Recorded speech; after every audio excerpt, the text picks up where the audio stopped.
Israel के खिलाफ Iraq ने भी खोला है मोर्चा। इराक का इजराइल पर ताबड़तोड़ हमला, इराक का इजराइल पर सीरियल ड्रोन अटैक। ये देखिए, उसी से जुड़ी तस्वीरें हम आपको दिखा रहे हैं। इराक ने इजराइल पर ताबड़तोड़ हमले शुरू कर दिए हैं। इराक ने मोर्चा खोल दिया है इजराइल के खिलाफ। इजराइल की सरजमीन पर किस तरह से ताबड़तोड़ हमलों को अंजाम दिया गया है इराक की तरफ से, ये आप देखिए। और देखिए, एक और बड़ी खबर है, इराक ने इजराइल पर हमले का वीडियो भी जारी किया है। इस्लामिक रेजिस्टेंस ने इजराइल पर हमला किया है। ईरान समर्थित विद्रोही गुट है इस्लामिक रेजिस्टेंस, और ये देखिए इस्लामिक रेजिस्टेंस के हमले का ये वीडियो है। इराक ने इजराइल पर जो हमला हुआ इसका वीडियो भी जारी किया है। इस्लामिक रेजिस्टेंस ने इजराइल पर इस हमले को अंजाम दिया। और एक बार फिर से आपको बता दें, ईरान समर्थित ये एक और प्रॉक्सी संगठन है, विद्रोही गुट है इस्लामिक रेजिस्टेंस, जिसने इजराइल पर इस हमले को अंजाम दिया।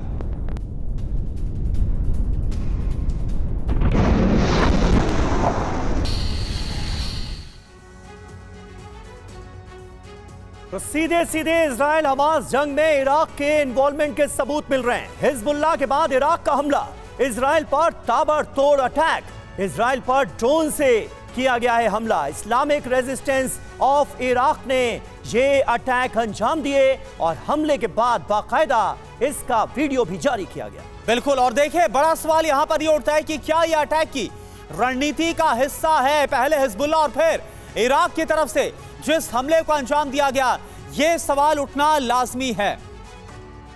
और हमारे साथ संजय सॉय साहब इस वक्त जुड़ चुके हैं स्टूडियो में। संजय सॉय साहब, इराक की इन्वॉल्वमेंट इस कदर कि इजराइल पर बाकायदा हमला किया जा रहा है, कैसे आप देखते हैं? ईरान अपने प्रॉक्सीज के जरिए इजराइल के लिए मुश्किल तो बना ही हुआ है, अब इराक का डायरेक्ट इन्वॉल्वमेंट। बिल्कुल समीर, ये देखा जाए तो युद्ध किस प्रकार से फैलता जा रहा है। पहले खाली इजराइल हमास और बाकी हिजबुल्लाह और हुती के साथ छोटे मोटे हमले हो रहे थे, लेकिन अभी हिजबुल्लाह के साथ अभी इजराइल का फोकस हिजबुल्लाह की तरफ शिफ्ट हुआ है।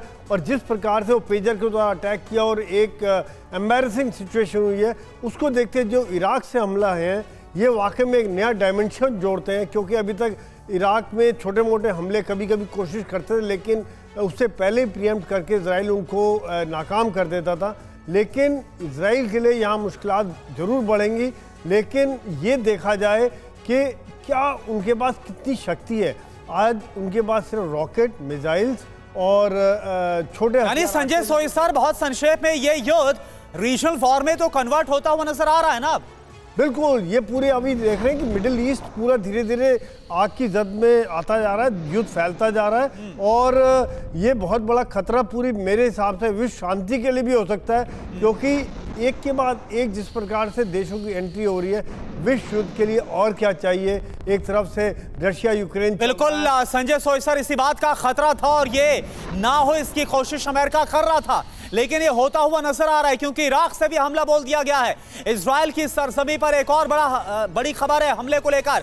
हाइफा में अटैक का एक और वीडियो सामने आया है। इजराइल पर देखिए, उत्तरी इजराइल पर एक और बड़ा हमला हिजबुल्लाह ने जारी किया है। इस हमले का वीडियो ये देखिए, तो एक तरफ हमास, दूसरी तरफ हिजबुल्लाह बड़े हमलों को अंजाम दे रहा है।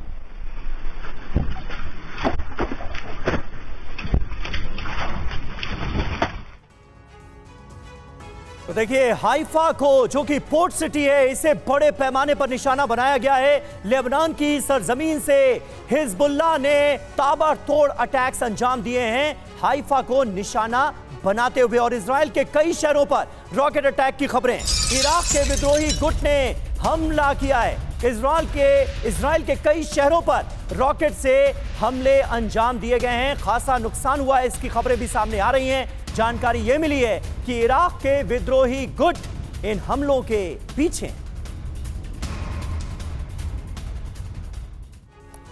तो अब देखिए कैसे इजराइल की मुसीबत बढ़ती हुई नजर आ रही है। इजराइल के खिलाफ अब कितने फ्रंट खुल गए हैं, या आप जरा समझिए। गाजा से अगर बात करें तो लगातार इजराइल के खिलाफ हमला बोला जा रहा है। इधर लेबनान की बात करें तो हिजबुल्लाह इस वक्त इजराइल के खिलाफ हमलों को अंजाम दे रहा, अटैक कर रहा। और इराक की बात करें, इस्लामिक रेजिस्टेंस ऑफ इराक का भी जो हमला है वो सामने आया, यानी कि अब जो इराक है वहां से भी हमलों को अंजाम दिया जा रहा है। और वहीं यमन की बात करें तो विद्रोही गुट हूती का भी हमला इजराइल के खिलाफ देखने को मिलता है।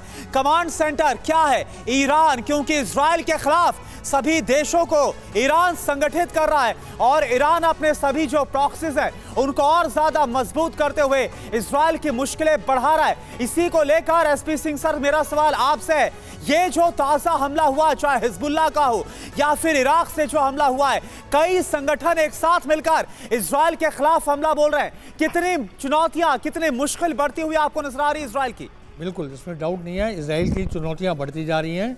पर आपको ये ध्यान रखना पड़ेगा, इजराइल एक ऐसा देश है जहाँ पर हर नागरिक जो है वो अपने देश को सबसे आगे रखता है। तो उनका जो जज्बा है और जो उनकी टेक्नोलॉजी है, आप उसको कंट्रोल नहीं कर पाओ, वो बहुत बेहतर है। इसके रहते वो इन सभी के साथ मुकाबला कर सकते हैं। तो एक चीज़ जो है बड़ी समझने वाली है कि इजराइल जो समय वॉर लड़ रहा है वो वॉर ऑफ सर्वाइवल है। वो अपने उनके सर्वाइवल की वॉर है, जैसे हॉलोकॉस्ट में होता। तो इसको वो वॉर को जीत कर ही रहेगा। उनके मुकाबले में कौन खड़े हैं? वो हिपोक्रेट्स खड़े हैं जो यूएनओ के शेल्टर लेते हैं जब उन पर अटैक होता है कि गरीबों में अटैक हो रहा है, मजलूमों में अटैक हो रहा है, बुजुर्गों में अटैक हो रहा है। वही सारे देश जो एक पर्टिकुलर धर्म के हैं, इस्लामिक धर्म के, वो सारे जुड़ के इसको अटैक है। वैसे कहते हैं टेररिज्म का कोई धर्म नहीं होता, पर यहाँ पर क्या है, ये कोई एक धर्म नहीं है। तो आप इराक और ईरान जो एक दूसरे कट्टर दुश्मन हैं, वो आज इकट्ठे होकर खड़े इजराइल के अगेंस्ट खड़े हो गए। ये किस लिए खड़े हो गए?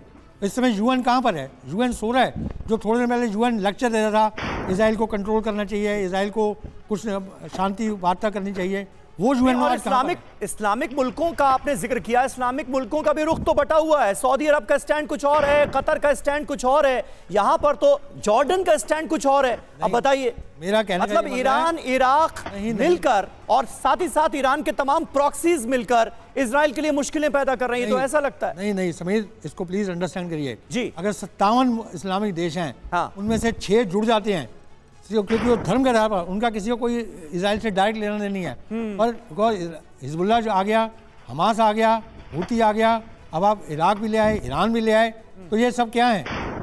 एक पर्टिकुलर उसको फॉलो करने वाले लोग हैं ना। तो ये सब एक कारण से जुड़े। उनका कॉमन कारण क्या है? कॉमन कारण उनका है इस्लामिक, उसको प्रमोट करना। नहीं तो क्यों जुड़े हैं? चाहे 57 में से 6 जुड़े हैं, लेकिन 6 के जुड़ने का उनका कारण कुछ और नहीं है। उनका कारण कोई शांति दूत नहीं है, उनका कारण कोई ऐसा नहीं है कि हम कोई शांति चाहते हैं। वो एक पर्टिकुलर जो थॉट है उसको प्रमोट करना चाहते हैं, उसके कारण वो इजराइल के अगेंस्ट खड़े हैं। तो ये इस समय यूएनओ, मेरा क्वेश्चन ये है कि यूएनओ कहाँ पर है इस समय? जो यूएनओ बड़ी बड़ी बातें बोल के पैलेस्टीनियंस को आप मत मारिए, पैलेस्टीनियंस को निकलने दीजिए, उनको। लेकिन देशों का अगर जहां तक सवाल है, लेबनान, इराक और ईरान, अब भाई हमास, हूती, हिजबुल्लाह, ये तो ईरान के ही प्रॉक्सी हो गए ना। मैं ये जानना चाह रहा हूं कि इजराइल के खिलाफ पूरी तरह से कौन से देश अब तक सामने आए? मतलब इस्लामिक देशों में भी एकजुटता तो नजर नहीं आ रही है। इराक आ गया ना सामने। आप ऐसे यही तो कह रहा हूँ, यही मैं आपको समझा रहा हूँ। ठीक है, 3 देश किस लेवल तक कितने लोग आएंगे, किसकी प्रॉक्सी है, ये अकेले इजराइल के पीछे क्यों पड़े हैं, क्यों नहीं शांति के साथ जीना चाहते? ठीक है।